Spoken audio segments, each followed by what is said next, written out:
These are the names of the Israelites who went to Egypt with Jacob, each bringing his family members. Reuben, Simeon, Levi, and Judah. Issachar, Zebulun, and Benjamin. Dan and Naphtali, Gad, and Asher. 70 persons in all generated by Jacob's seed. Joseph was already in Egypt. Then Joseph died, and all his brothers, that whole generation. But the children of Israel kept on reproducing. They were very prolific, a population explosion in their own right, and the land was filled with them. A new king came to power in Egypt who didn't know Joseph. He spoke to his people in alarm. There are way too many of these Israelites for us to handle. We've got to do something. Let's devise a plan to contain them, lest if there's a war, they should join our enemies or just walk off and leave us. So they organized them into work gangs and put them to hard labor under gang foremen. They built the storage cities Pithom and Ramesses or Pharaoh. But the harder the Egyptians worked them, the more children the Israelites had, children everywhere.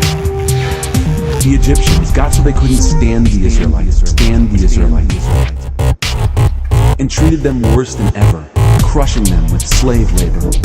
They made them miserable with hard labor, making bricks and mortar and backbreaking work in the fields.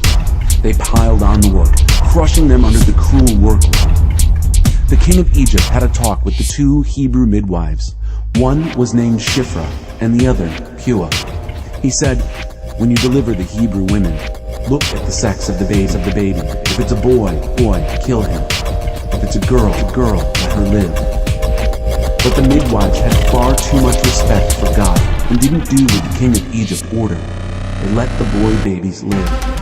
The king of Egypt called in the midwives. "Why didn't you obey my orders? You've let those babies live." The midwives answered Pharaoh, "The Hebrew women aren't like the Egyptian women. They're vigorous.